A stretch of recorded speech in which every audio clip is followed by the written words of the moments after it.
I knew something was wrong the second we stepped back into the clearing. The quiet struck me first. Not the natural kind you get out here in the Cascade foothills, the kind where birds still call and branches creak in the wind. This was different. This was the silence that comes when something living has been erased. Lila's hand tightened around mine. She was 10, old enough to read the wrongness in the air, but too young to understand what it meant. "Dad?" Her voice was small. "Where'd everybody go?" I didn't answer. Couldn't. My eyes were scanning the campsite, or what should have been the campsite. The spot where my parents' RV had been parked showed nothing but compressed grass already starting to spring back. The fire pit we'd built together yesterday was scattered, ashes kicked into the dirt. The coolers, the folding chairs, the two-person tent Miles and Roxanne had set up near the creek, all of it gone. While you're here, don't forget to subscribe, hit the hype button, and support this channel with a like. And tell us below, have you ever faced something like this? We'd been gone 10 minutes, maybe 15 at most. Just a short walk down to the creek bend where Lila wanted to look for smooth stones. My boots crunched on gravel as I moved forward, Lila still holding tight to my hand. The camping spot looked like it had been professionally swept. No trash, no forgotten items, no signs that 6 people had spent the last 2 days here eating, laughing, pretending we were a normal family. That's when I saw the note. It was pinned to a tree with my father's old hunting knife, the one with the carved handle he'd carried for 30 years as county sheriff. The blade went through white notebook paper, the kind my mother always kept in her purse. I recognized her handwriting before I even pulled it free. "This is for the best. Trust me." Lila was talking, asking questions I couldn't process. My brain was trying to catch up with what my gut already knew. The distant sound of an engine, fading fast, reached us from somewhere beyond the tree line. They'd waited, watched us leave, then bolted. I crumpled the note in my fist. "Dad, I don't understand." Lila's voice cracked. "Where's Grandma? Where's Uncle Miles?" I forced myself to look at her. Brown eyes wide, dirt on her knees from kneeling by the creek, her braided hair starting to come loose. She looked like her mother, my ex-wife who'd left us 3 years ago for a software engineer in Portland. Different kind of abandonment, but it felt like history repeating. I pulled out my phone. No signal, same as it had been since we'd driven up here yesterday. The campsite was in an area with 0 reception, which was supposed to be part of the appeal. No emails, no work calls, just family time. Family time. I wanted to laugh, or scream, maybe both. Instead, I did what I'd been trained to do. Assess the situation, prioritize survival, make a plan. 12 years with the fire department, the last 5 as a drone operator for the wildfire unit, had drilled that into me. Panic ends lives. Clarity saves them. "Okay." I released Lila's hand and knelt down to her level. "Listen to me. We're going to be fine. I need you to stay calm and trust me. Can you do that?" She nodded, but her chin trembled. "Good girl." I stood and surveyed what we had. My backpack with basic supplies, water bottles, protein bars, first aid kit, emergency blanket, the clothes on our backs. My multi-tool. A flashlight. Not much, but I'd worked with less. The tire tracks were still visible in the softer dirt near the tree line. 2 vehicles, my father's truck and Miles's SUV. Both had peeled out fast, spraying gravel. Someone had tried to sweep the tracks with a branch, but they'd done a poor job. Or maybe they just didn't care. I walked the perimeter of the clearing, Lila shadowing me like she was afraid I'd vanish too. There, fresh gouges in the bark where the RV had scraped on departure. And there, a plastic fork half buried in the dirt, probably fallen from a cooler during the rush to pack. They'd left in a hurry, planned but nervous. That told me something. "Dad, look." Lila was pointing at something near the fire pit. I walked over and found it, a torn corner of paper, the edge burned. I picked it up carefully. It was thick cardstock, the kind Roxanne used for her obsessive planning. My sister-in-law ran Miles's contracting business and treated every aspect of life like a project requiring spreadsheets and timelines. There were handwritten notes in her angular script. 9:47, creek path, and below it 10:05, departure window. They'd timed it, calculated when we'd be far enough away, planned this down to the minute. The rage came then, hot and sharp, not the explosive kind. I'd learned to control that years ago. This was colder, more focused, the kind that settles in your chest and starts making lists. But I shoved it down. Lila needed me steady. "We're going to stay here tonight," I told her. "Build a shelter, get some rest. In the morning, we'll hike out to the main road." Why didn't they take us with them? Her voice was so small. I could have lied. could have made up some emergency, some reasonable explanation, but she was smart, and she'd see through it eventually. I don't know yet, honey, but I'm going to find out. We spent the next 2 hours building a lean-to shelter against a cluster of pines. I taught Lila how to layer branches for maximum coverage, how to angle the roof to shed rain. She worked without complaint, grateful for something to do with her hands. Night came fast in the mountains. The temperature dropped 15 degrees in an hour. I wrapped Lila in the emergency blanket and built a small fire using the scattered remains of our old fire pit. We ate protein bars and drank water I'd filtered through my bandana from the creek. Lila fell asleep around 9, exhausted from fear and work. I sat watching the fire, feeding it small sticks, thinking. Miles had always resented me. 3 years older, but somehow I'd always been the one Dad compared him to. Why can't you be more like Aaron? When I made honor roll. Aaron wouldn't have quit when Miles dropped out of community college. It had created a rift that only widened over the years. But to do this, to abandon his own brother and niece in the wilderness, and my parents. Mom's note said, "Trust me," like this was some kind of tough love. Dad had driven the getaway vehicle, literally. His knife in the tree. The woods made sounds around us. Animals moving, branches settling, the wind picking up. I stayed alert, one hand near my multi-tool. Every shadow could be a threat out here. Around midnight, I heard it. Footsteps. Not the random crunch of a deer or the scurry of a raccoon. Deliberate. Human. Coming from the north side of camp.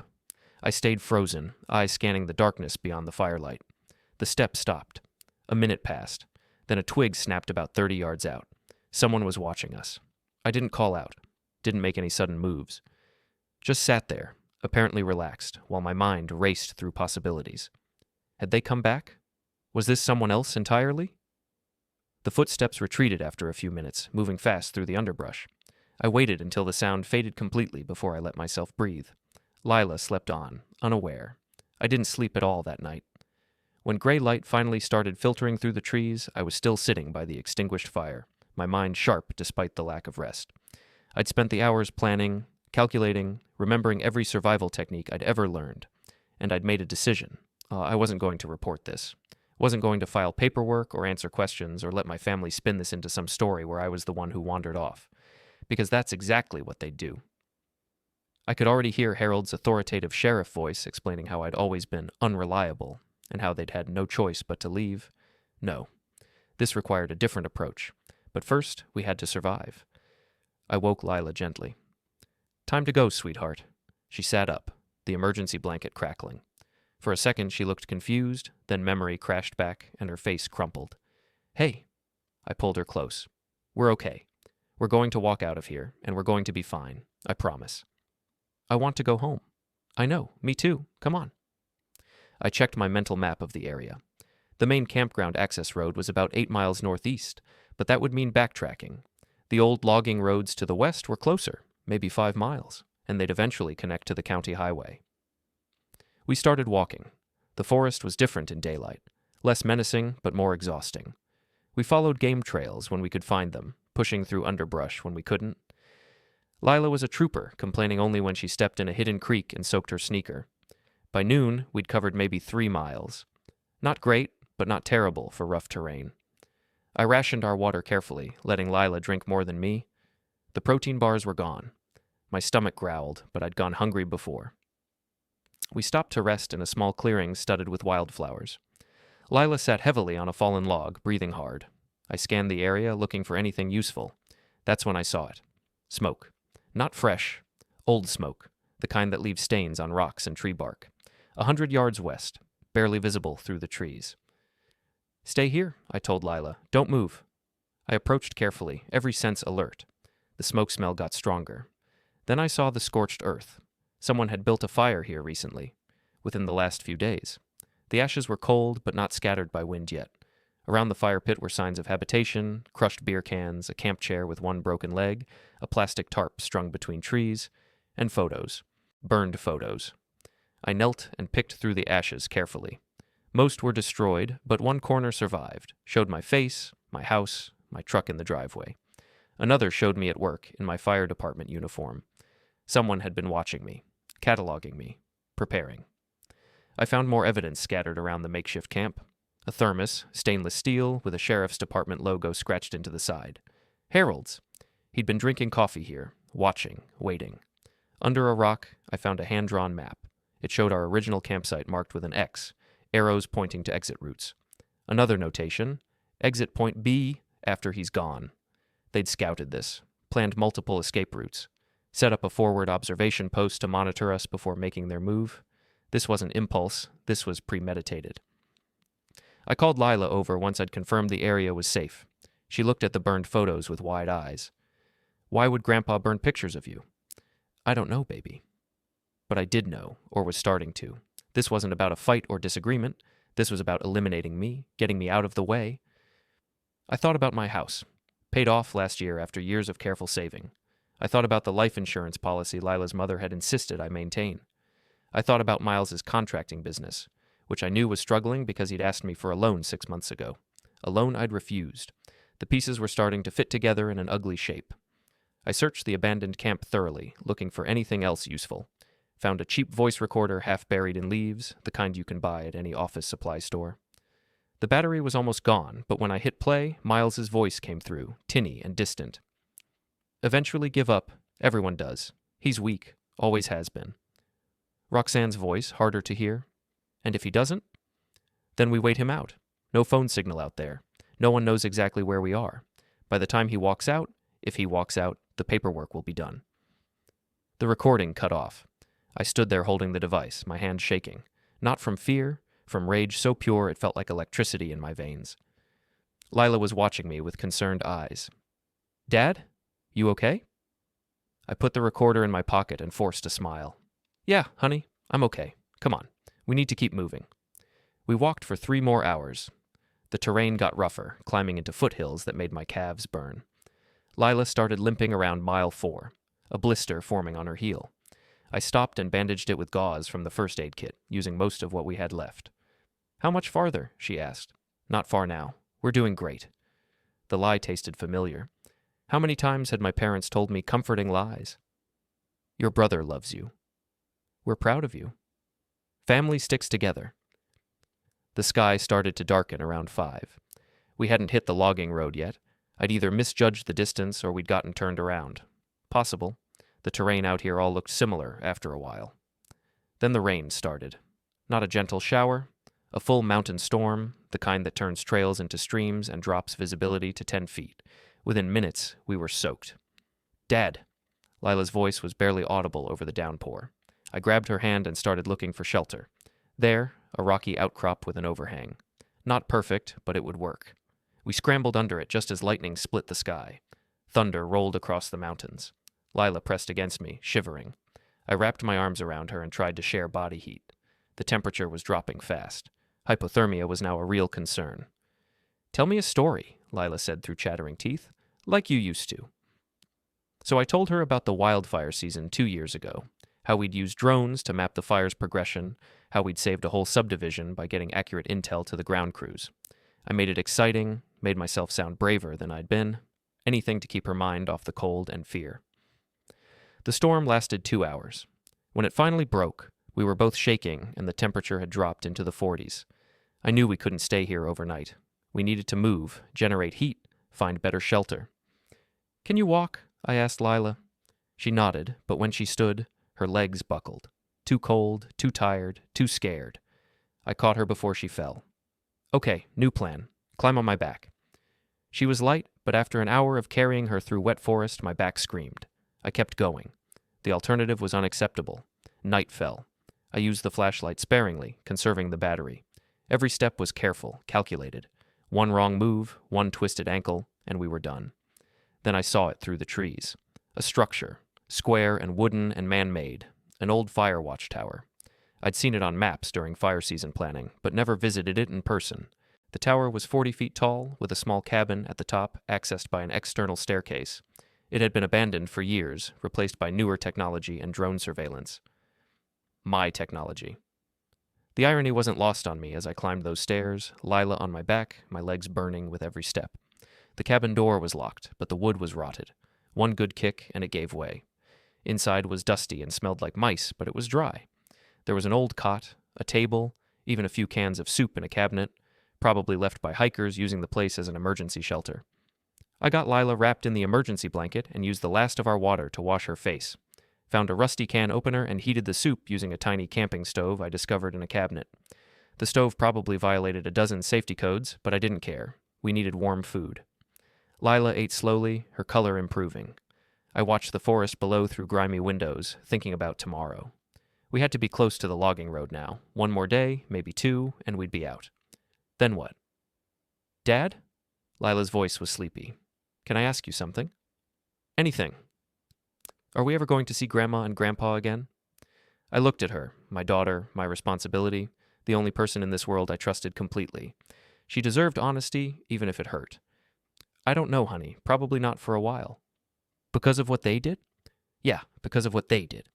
She nodded like she'd expected that answer. I'm glad I'm with you. Something in my chest cracked. Me too, baby. Me too. She fell asleep within minutes. I sat at the table, staring out at the dark forest, listening to the night sounds.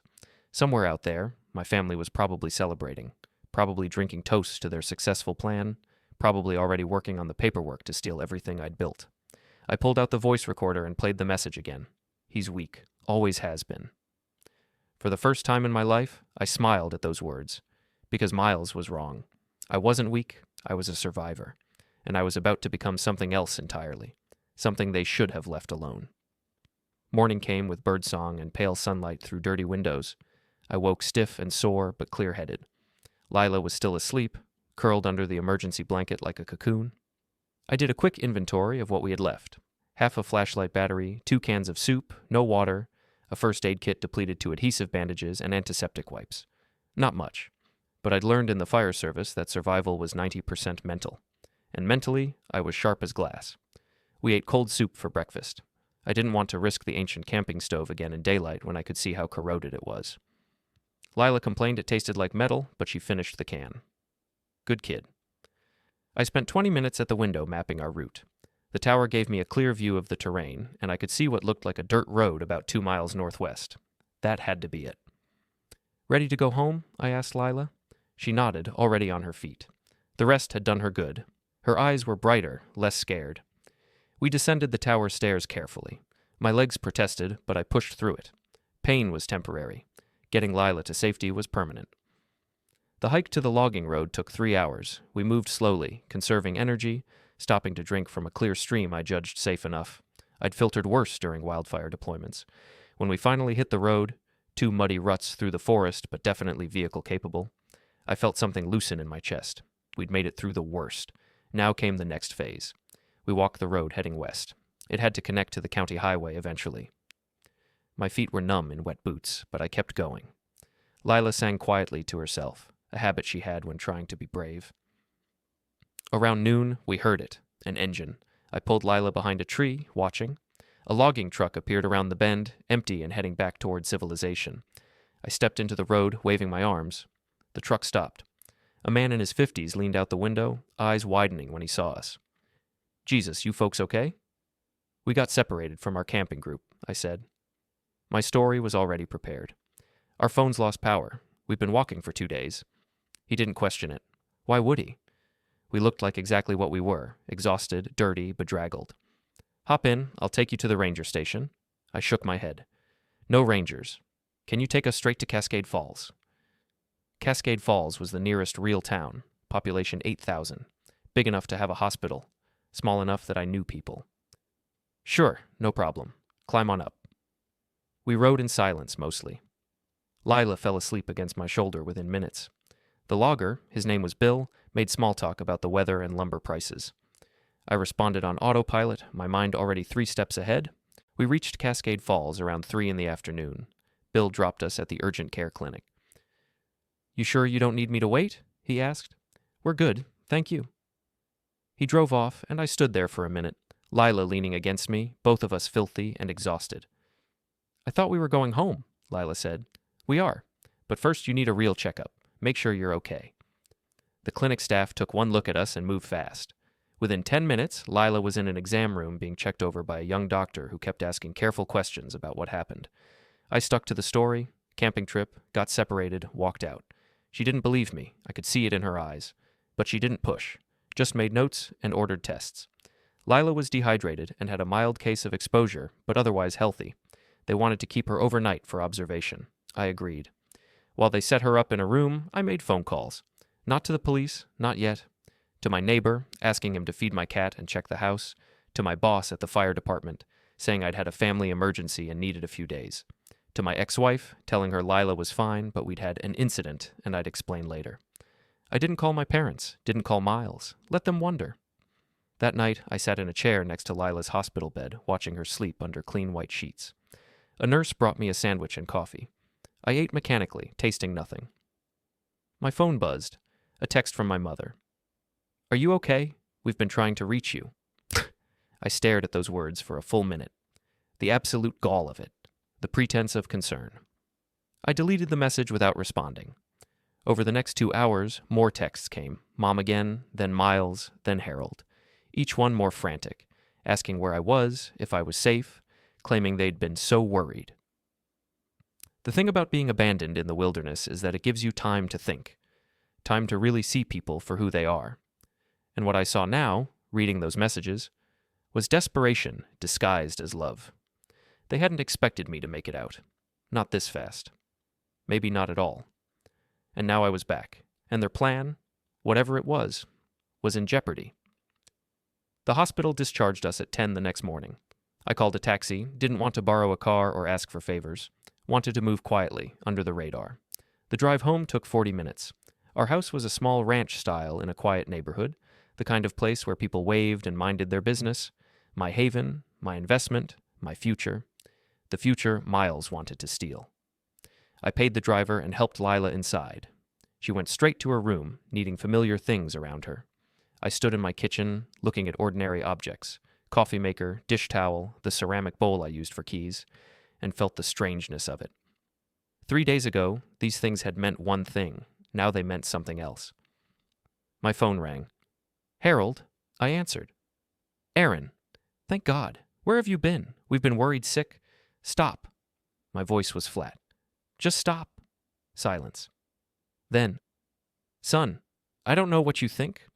I found your thermos at the observation camp, the one with the sheriff's department logo." More silence. Longer this time. I found the map, the photos, the timeline. I found everything. I heard him breathing, heard the moment he realized denial was useless. "You need to understand," he started. "This wasn't personal. You left your granddaughter in the wilderness to perish. Tell me how that's not personal." "We thought she was with Joan. There was a miscommunication." I hung up. 2 minutes later, Miles called. I didn't answer. Then Roxanne, then Mom. I ignored them all. Instead, I went to my office, a converted second bedroom, and pulled up the maps I'd saved from work. Topographical data of the region, drone survey images, access points, and private property boundaries, including the Harlow family ranch where my parents lived, where Miles and Roxanne rented the foreman's cottage. I studied those maps like I was planning a fire suppression strategy, because in a way, I was, except the fire was my family's betrayal, and the suppression was going to be precise, methodical, and absolute. My work laptop sat on the desk. I opened it and accessed the fire department's drone equipment logs. I technically still had access to older equipment, drones that had been replaced but not yet sold off. They sat in a storage locker at the department, waiting for the annual auction. I made a note to retrieve them, soon. Over the next week, I settled back into routine, took Lila to school, went to work, came home, made dinner, normal, boring, predictable. But at night, after Lila was asleep, I worked. I pulled financial records, property documents, insurance papers. I reached out to old contacts, asked careful questions, gathered information like kindling, and I planned. The first crack in their facade came 6 days after we got home. I was at work, operating a drone survey over a controlled burn when my phone buzzed. A text from an unknown number. "We need to talk. This is getting out of hand. R. Roxanne." I finished the survey before responding. "I'm listening." 3 dots appeared. Disappeared. Appeared again. "Coffee. Tomorrow. 10 a.m. The Grind on Main." I smiled. The Grind was public, neutral ground. She thought she could control the narrative, maybe manipulate me into backing down. My sister-in-law had always underestimated me, just like Miles, just like all of them. "See you there," I typed. That night, I prepared. Not physically. This wasn't that kind of confrontation. Mentally. I reviewed everything I knew about Roxanne, her weaknesses, her tells, her patterns. She was smart, calculating, but she had one fatal flaw. She thought everyone else was stupider than her. The next morning, I dropped Lila at school and drove to the grind. Roxanne was already there, sitting in a back booth with a latte and her leather planner. She looked polished as always. Crisp blazer, perfect makeup, dark hair in a tight bun. I slid into the booth across from her without ordering anything. "Erin." She attempted a warm smile. It didn't reach her eyes. "You look good. Rested?" "Cut the nonsense, Roxanne. What do you want?" The smile vanished. "Fine, direct. I can work with that." She leaned forward. "You need to talk to your father. He's spiraling. Calling us every day, paranoid, convinced you're planning something." "Am I? Are you?" She watched me carefully. "Because if you are, you should know that it's not going to end well for anyone, especially you." I leaned back, crossing my arms. "Is that a threat?" "It's reality." She opened her planner, showing me a page of notes. "You left the campsite. We have witnesses who saw you walk off with Lila. By the time we realized you weren't coming back, we had to leave. We tried to call. There was no signal." "Exactly. We had no way to reach you. We waited as long as we could, but we had commitments back home. It was unfortunate, but not malicious." I let her talk, let her spin her version of events. It was almost impressive, the way she'd constructed a narrative that made them the victims. "If you pursue this ridiculous vendetta you're planning, you'll lose. Miles has lawyers. Your father has connections. And you have a daughter to think about. How do you think a custody battle would go if your ex-wife found out you're having some kind of mental breakdown?" There it was, the real threat. They'd go after Lila if I didn't back down. I stood up. "Where are you going?" Roxanne demanded. "Home. We're done here." "Erin, sit down. I'm trying to help you." "No, you're not. You're trying to protect yourself. There's a difference." I walked out. Behind me, I heard her chair scrape as she stood. Heard her call my name. I didn't look back. In my truck, I sat for a moment, letting my heart rate settle. She'd showed her hand. Threats against Lila, manipulation tactics, pre-constructed lies. All of it confirmed what I already knew. This wasn't over. It was just beginning. That afternoon, I drove to the fire department storage facility. Used my access card to get into the equipment warehouse. Found the 3 older drones sitting in foam-lined cases, exactly where I knew they'd be. I signed them out for personal equipment familiarization. Nobody questioned it. I was known for being thorough. At home, I set them up in my garage. Ran diagnostics, charged batteries, tested cameras, and thermal imaging. All functional. A little outdated, but perfect for what I needed. I spent the next 3 nights flying drones over the Harlow Ranch. Night flights, thermal imaging, mapping patrol patterns. My father had security lights on timers. Miles kept a truck parked in the same spot every night. Mom's RV sat next to the main house, dark after 9. I cataloged it all. Entry points, blind spots, routine movements. The ranch was 300 acres, but the active areas were concentrated around the main house and the foreman's cottage. On the 4th night, I got lucky. Miles and Roxanne in their cottage backyard, talking loud enough that my drone's microphone picked up fragments. "Doesn't have proof. Harold says we should. Property transfer goes through Friday." Property transfer. I flew the drone lower, risking detection. Got clearer audio. "Once the house is in our name, he can't do anything," Roxanne was saying. "It'll be done. Legal. Binding." "What if he fights it?" Miles sounded nervous. "He won't. He's too soft. Your father was right about that." I landed the drone and sat in the dark garage, processing. They were stealing my house. Had forged documents, probably, or coerced my parents into signing something. Details didn't matter. The intent was clear. The next day, I drove to the county recorder's office. Waited in line, asked to see any recent filings related to my property. The clerk, a tired woman in her 50s, typed slowly and shook her head. "Nothing pending. You're all clear." "Can you check under Harlow? Any Harlow?" She typed again, frowned. "There's a request for a title search filed 2 days ago. Miles Harlow requested it for your address." "Can he do that?" "Anyone can request a search. It's public record." I thanked her and left. So they were in the reconnaissance phase, probably trying to find a vulnerability, an unpaid tax, a boundary dispute, anything they could exploit. They wouldn't find one. I'd been meticulous. But it told me I was running out of time. That night, I made a decision. I pulled out my phone and opened the voice recorder app. Pressed record. Then I called Miles. He answered on the second ring. "Erin, Finally, we need to talk. I agree. Come to my place tomorrow. Noon, just you. Silence. Why just me? Because I want to hear your side. Without Roxanne whispering in your ear, without Dad playing sheriff, just you and me, like brothers. I could almost hear him thinking, weighing the risk, deciding I was sincere. Okay, he said finally. Noon. I'll be there. I hung up and stopped the recording, saved it, backed it up to 3 different locations. Then I started preparing the garage. Miles showed up at 11:58, driving his truck too fast and parking it crooked in my driveway. I watched from the window as he climbed out, checked his phone, then walked to my front door with the swagger of a man who thought he held all the cards. I let him knock twice before opening. Aaron. He tried for a smile. Thanks for this. I think we... Garage, I said. Let's talk out there. He hesitated, then shrugged and followed me through the house. Lila was at school. We were alone. The garage was cool and dim. I'd arranged it carefully, my workbench clear, 2 folding chairs facing each other, nothing that could be used as a weapon. I'd even pulled my truck out to make more space. Sit, I said. He sat. I remained standing. You wanted to talk, Miles started.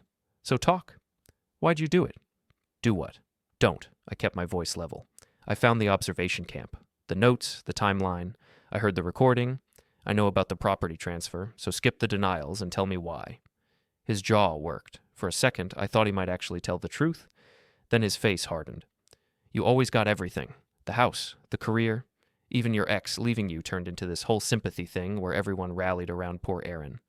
Meanwhile, I'm 38 and living in Dad's rental cottage because my business is tanking.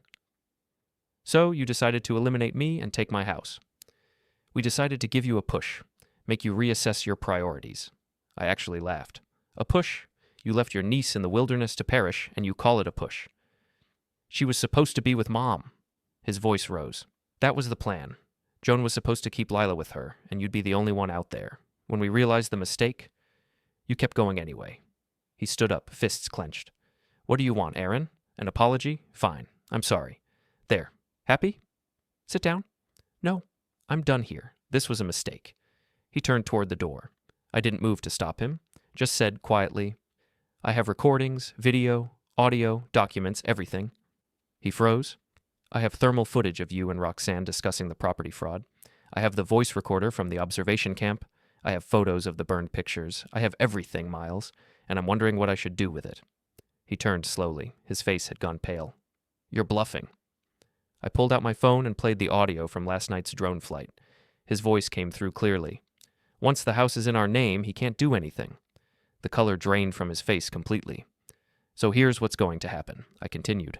You're going to go home and tell Roxanne and Harold and Joan that the plan is over. You're going to withdraw any property requests. You're going to leave me and Lila alone. And if you do that, maybe I don't send this evidence to every relevant authority. You wouldn't. Try me. We stared at each other. I could see him calculating, trying to find an angle. Finally he laughed, a bitter, angry sound. You think you're so smart, so much better than me. But you're just as weak as you've always been. You won't use that evidence because you're too afraid of destroying the family. The family destroyed itself. Yeah? Then do it. Send your evidence. See what happens. Dad's got connections. Roxanne's got lawyers. They'll tear you apart in court. Make you look paranoid, unstable. Question your fitness as a father. How long do you think you'll keep Lila then? He was right. That was the problem. In a court battle, they had resources I didn't. And they'd absolutely use Lila against me.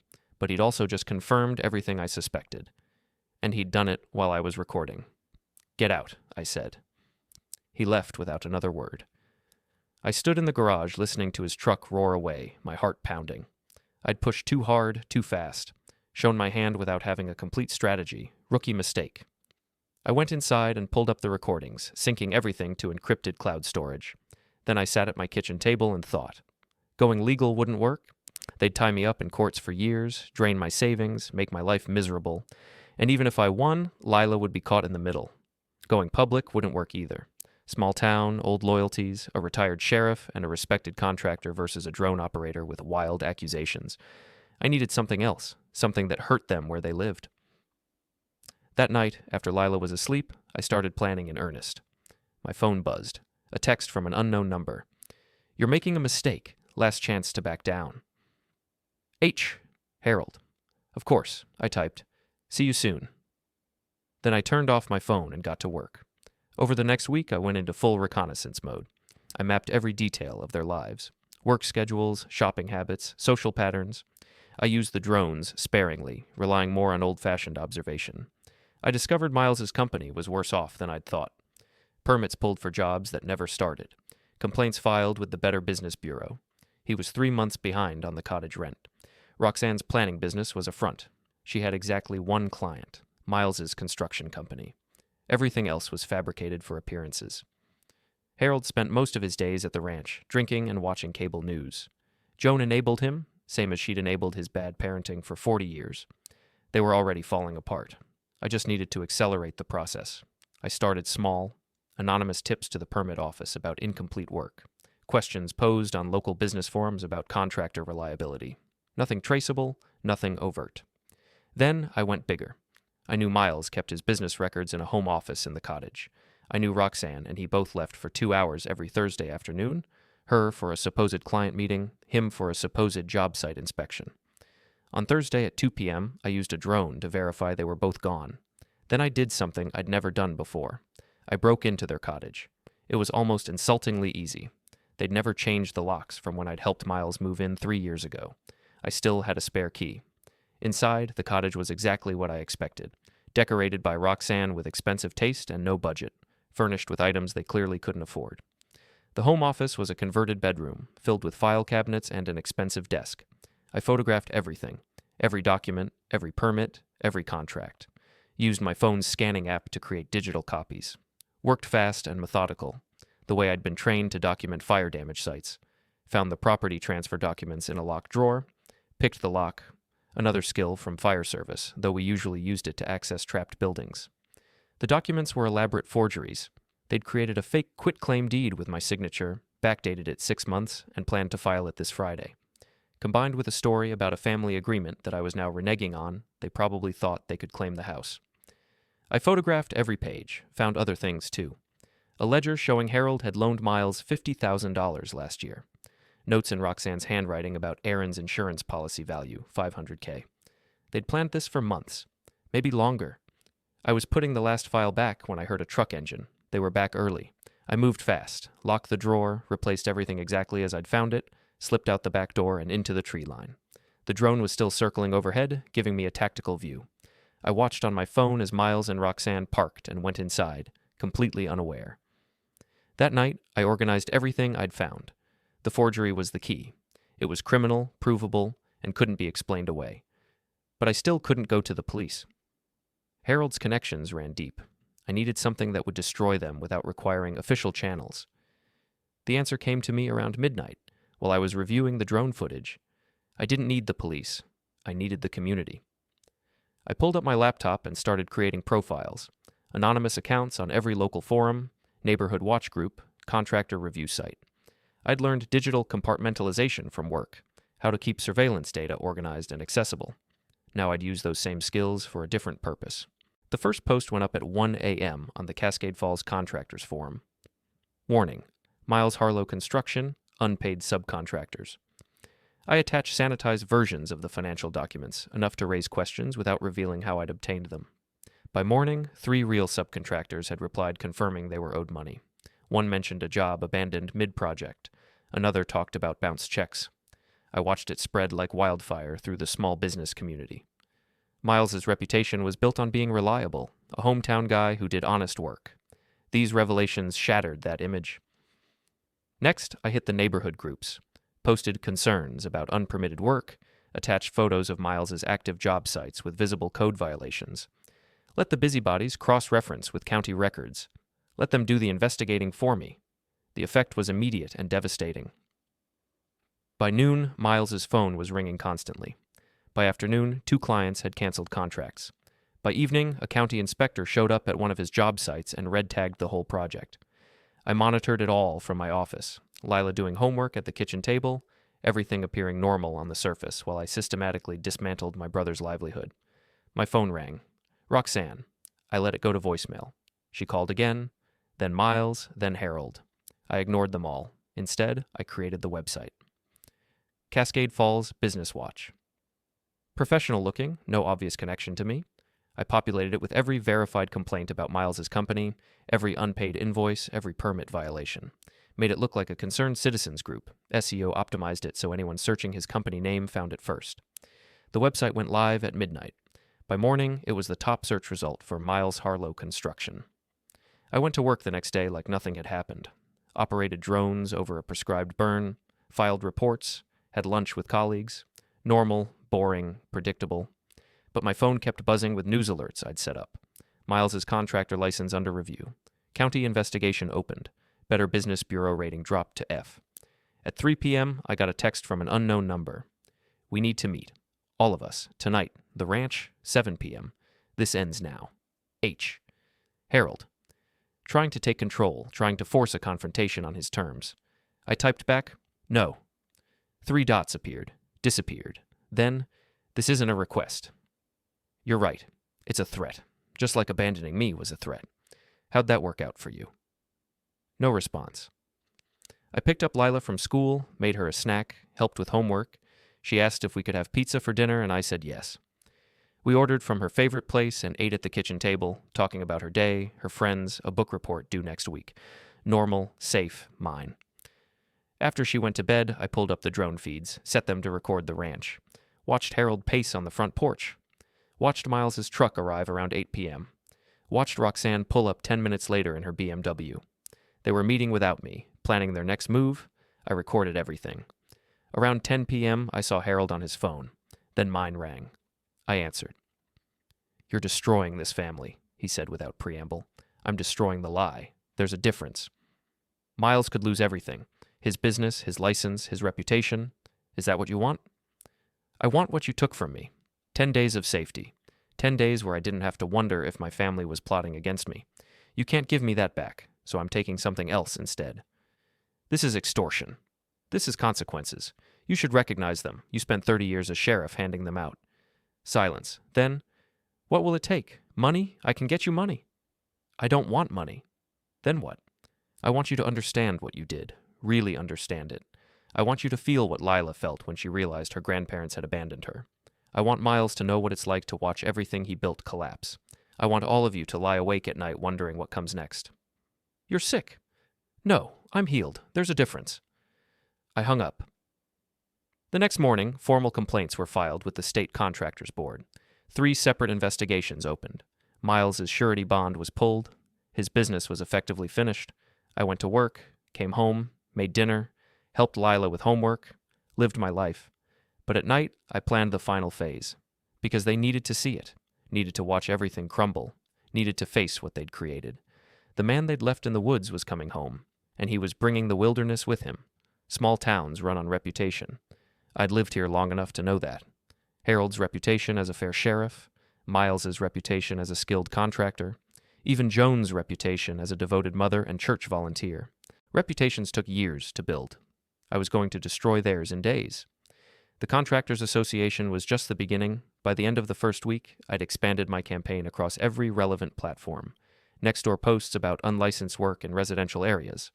Yelp reviews from concerned homeowners, backed by photos I'd taken during my cottage break-in. Google reviews citing specific job addresses and violation types.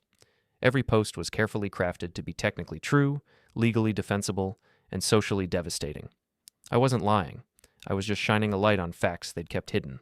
The website grew. Cascade Falls Business Watch added new sections, unpaid liens, code violations, projects abandoned mid-completion. I populated it with public records anyone could access, but which no one had bothered to compile until now. Miles's phone kept ringing, but now it wasn't new clients. It was old ones demanding refunds, threatening lawsuits, filing complaints. I monitored it all through burner email accounts and anonymous analytics, watched the traffic numbers climb, watched the story spread through the community like smoke through dry timber. At work, my boss mentioned hearing about some trouble with your brother's business. I shrugged it off, said we weren't close, changed the subject. He bought it. Why wouldn't he? I was calm, professional, focused. Nothing in my demeanor suggested I was the architect of Miles's collapse. That Thursday, I drove past the cottage and saw a for sale sign in the yard. They were trying to cut their losses, flee before the walls closed in completely. I took a photo of the sign and added it to the website with a caption. Business owner abandoning rental property, 3 months unpaid rent. The landlord saw it within hours. By evening, an eviction notice was posted on the cottage door. Roxanne called me that night. I almost didn't answer, but curiosity won. "You're a monster," she said. No preamble, no pretense. "I'm a father protecting his daughter." "By destroying your brother? By humiliating your parents? This isn't protection, Aaron. This is revenge." "You're right. It's both. We could have worked this out. We could have talked, negotiated, found a solution that... You tried to steal my house. You abandoned my daughter in the wilderness. There is no solution. There's only consequences. Miles is talking about hurting himself. Do you understand that? You're pushing him to... Stop. Don't you dare try to make me responsible for his choices. You abandoned me. You forged documents.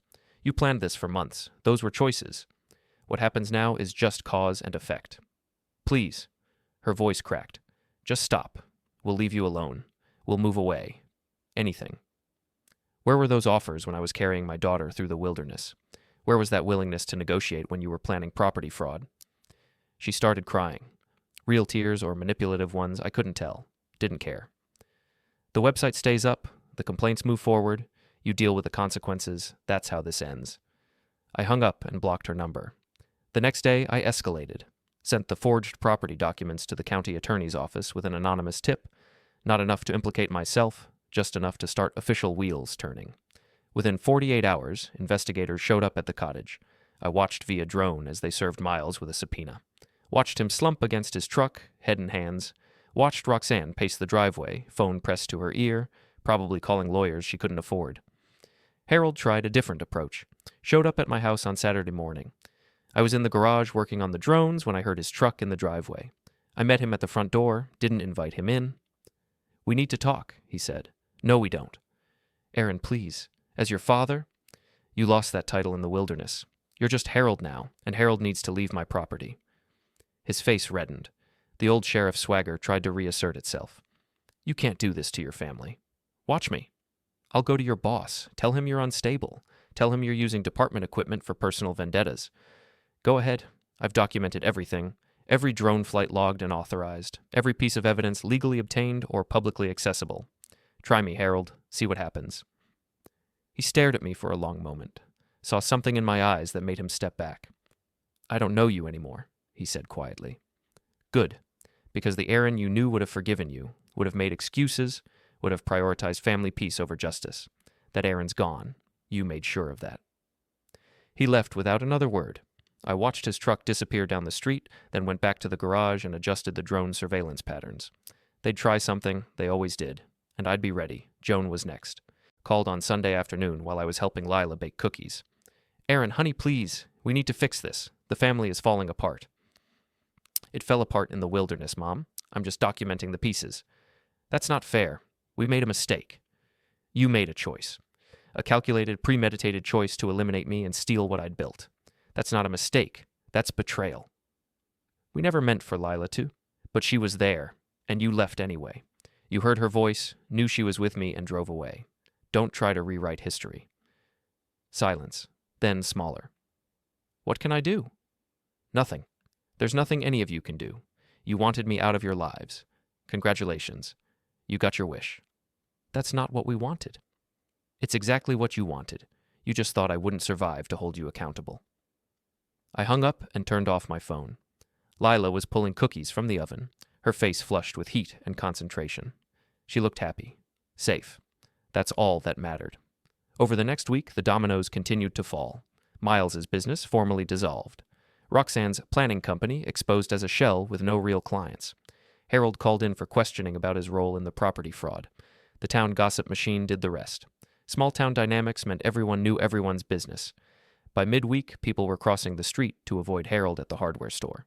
Joan stopped going to church. Miles was seen day drinking at the ranch. I felt nothing watching them crumble. No satisfaction, no guilt, no remorse, just cold assessment of effectiveness. The legal system moved slowly, but it moved. Fraud charges filed against Miles and Roxanne. Harold offered immunity in exchange for testimony, which meant turning on his own son. Joan classified as an accessory, but given a deal for cooperation. The family was cannibalizing itself. I just provided the appetizer. But they still had one card left to play. One move that might hurt me. On Thursday night, my ex-wife called. I answered warily. Aaron, I got a strange call today from someone claiming you're having a mental breakdown, that you're obsessed with revenge, neglecting Lila, using her as a pawn in some family war. There it was, the custody threat Roxanne had mentioned. They were going after Lila. Who called? She wouldn't give her name, but she knew details about Lila's school, her schedule, things only family would know. Roxanne. Had to be. It's not true, I said calmly. Lila's fine. Great, actually. You can talk to her if you want. Video call right now. I believe you. But Aaron, what's going on? This woman sounded legitimately concerned. I told her a sanitized version. The camping trip, the abandonment, the discovery of fraud. Left out the revenge campaign, the surveillance, the systematic destruction of my family's reputation. She listened quietly. Then, Jesus, Aaron, are you okay? Is Lila okay? We're fine. Better than fine. We're free of them. This woman said she was going to file a complaint with child services, said Lila's in danger. A chill ran through me. That would trigger an investigation. Home visits, interviews, scrutiny. Even if I was cleared, it would be traumatic for Lila. Let her file, I said, voice steady despite the rage building. We'll cooperate fully. They'll see Lila's happy, healthy, and safe. They'll see I'm employed, stable, and present. Whatever they claim won't hold up.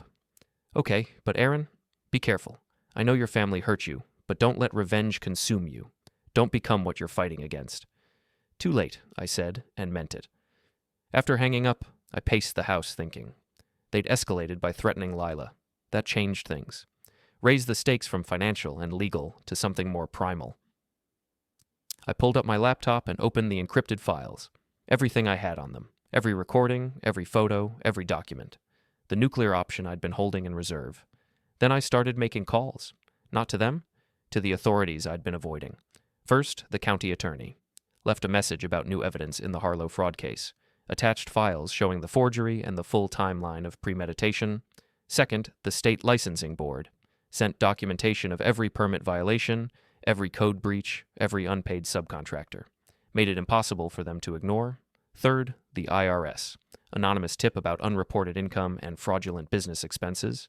Attached tax documents I'd photographed. I wasn't playing anymore. They'd threatened my daughter.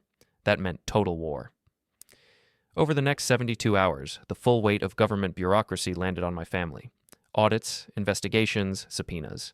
Harold's pension examined for fraud. Joan's volunteer positions questioned. Miles facing multiple felony charges. And through it all, I maintained perfect cover. Went to work, picked up Lila from school, made dinner, helped with homework. The child services investigator came by, spent an hour observing us, left satisfied. The investigator's report was clear. Child appears healthy, happy, and well cared for. Home environment stable and nurturing. No evidence of neglect or danger. Roxanne's complaint was dismissed, but I wasn't done. Because they needed to see it, needed to face what they'd created, needed to understand that the man they'd left in the wilderness had walked out stronger than they'd ever imagined, and they were about to learn that lesson in person. The ranch was falling apart. I could see it from a mile away as I drove up the long access road. Fences unmended, grass overgrown, paint peeling on the outbuildings. Without Miles's maintenance work and Harold's oversight, the place was falling apart. Perfect. It was Thursday night, late October, cold enough that I could see my breath. I'd waited for this moment, planned it down to the minute. They'd all be here. Joan had mentioned in an intercepted phone call that they were having crisis talks about the legal issues. Crisis talks. I almost smiled. I parked at the main gate and walked in. The drones were already airborne, circling at different altitudes, thermal cameras tracking heat signatures. I had tactical superiority before I'd even arrived. My phone showed their positions. Harold and Joan in the main house, Miles in the barn, Roxanne in the cottage packing her things. Separated, but close enough. I'd spent the last 3 days preparing for this moment. Not just emotionally, though I'd made my peace with what was coming, but tactically. I'd mapped every inch of this property using drone surveillance and childhood memories. I knew where the electrical mains were, where the old machinery sat unused, where the blind spots existed. This wasn't going to be a conversation. It was going to be a reckoning. I cut the power first. Found the main breaker box exactly where I remembered it, behind the equipment shed.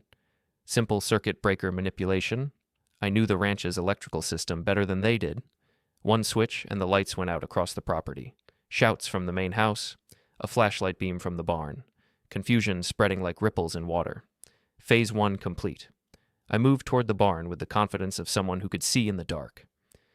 The night vision drone feed on my phone showed Miles fumbling with tools, looking for a flashlight. Predictable. He'd always been predictable. The barn door was open. I slipped inside, staying low and quiet. My eyes had adjusted to the darkness. His hadn't. I could see him near the workbench, cursing as he searched through drawers. Looking for this? I held up the flashlight battery I'd removed during yesterday's reconnaissance. He spun around, squinting into the darkness. Aaron, what the... is that you? I didn't answer. Just moved closer, letting him see my silhouette against the faint moonlight from the door. What are you doing here? His voice had an edge of panic. Did you cut the power? You left me in the wilderness with nothing. Now you're in the dark with nothing. Poetic, isn't it? This is crazy. You're crazy. No, I'm clear. Maybe for the first time in my life. You know what clarity feels like, Miles. It's cold. It's precise. It's knowing exactly what needs to be done and having the will to do it. He grabbed something from the workbench, a wrench, heavy and metal. Stay back. Or what? You'll use that? Like you used the forest? Like you used fraud? You're good at planning harm, Miles. Not so good at carrying it out face to face. I stepped closer. Not threatening, just confident. The wrench trembled in his hand. I'm calling the cops, he said. No signal. I'm blocking it. You're in a no-reception area, just like you put me in one. How does it feel? Aaron, listen to me. We can work this out. We can... Sit down. My voice cut through his pleading like a blade. What? I said sit down. We're going to talk, and you're going to listen. He hesitated, then slowly lowered himself onto an old wooden crate. The wrench stayed in his hand, but pointed at the floor now. Do you remember when I was 12 and you were 15? I asked. Dad made us build that fence along the north pasture. Took us 3 weeks, and every day you complained about how I got to use the post hole digger while you had to string wire. You said it wasn't fair. What does that have to do with everything? It has everything to do with this. Because you've spent your whole life thinking life wasn't fair to you, that I got advantages you didn't, that somehow my successes were your failures. And instead of building something yourself, you decided to tear down what I built. You don't understand what it's like, living in your shadow, being the disappointment while you're the golden boy. I was never the golden boy. I was just the one who didn't quit. There's a difference. He looked up at me, and in the dim light I saw tears on his face, real ones.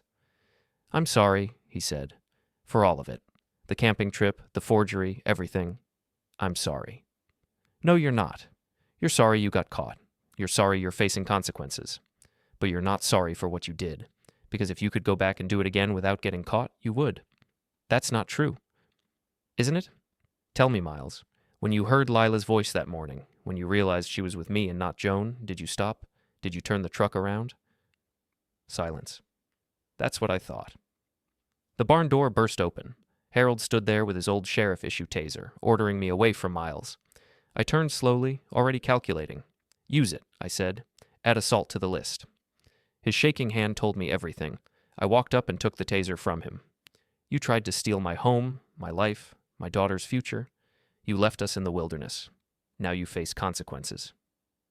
Joan appeared behind him, begging to talk like a family. We're not a family, I said. You abandoned us. You forged documents. You tried to take my daughter. I reminded her of the note she'd written. This is for the best. She broke. Then Roxanne stepped out, pristine as ever, holding the original forged property transfers. She offered a deal. Destroy them, and she'd testify against Miles. She framed it as strategy. I called it self-preservation. Her betrayal of Miles ignited chaos. Harold grabbed for the papers. She fought back, and documents scattered across the floor. I watched them scramble over worthless paper. I'd already copied everything.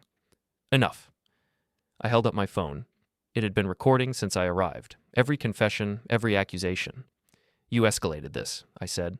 You came after my daughter. You made me your enemy. Harold finally asked what I wanted. For you to understand what you became. Miles grabbed a wrench and charged. I disarmed him, put him on the ground, and released him when Harold ran forward and froze at what he saw in me. You're not my brother, I told Miles. Not after what you did. I opened my drone interface and triggered the rope mechanism I'd set up earlier. The old grain loader's crane arm swung wide, blocking the exit and throwing the room into panic. Controlled chaos, the kind they'd once left me to face alone. You're trapping us, Harold shouted. You trapped yourselves. I slid the barn door shut. Aaron, please, Joan cried. No, you made your choice when you left me to perish. Miles lunged, but I locked the door from the outside. Their screams echoed as Roxanne fled down the road. I stood in the cold night, listening to them pound and curse. Harold demanding, Joan sobbing, Miles raging, and I smiled. This wasn't legal justice. This was the kind a man delivers when he survives what they intended for him.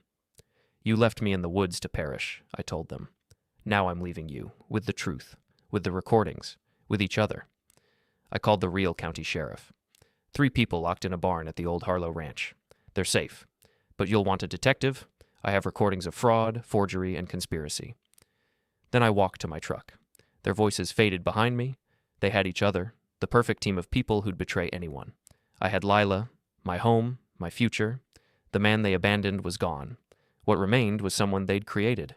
Precise, relentless, victorious. The wilderness was no longer mine. It was theirs. I drove away without looking back.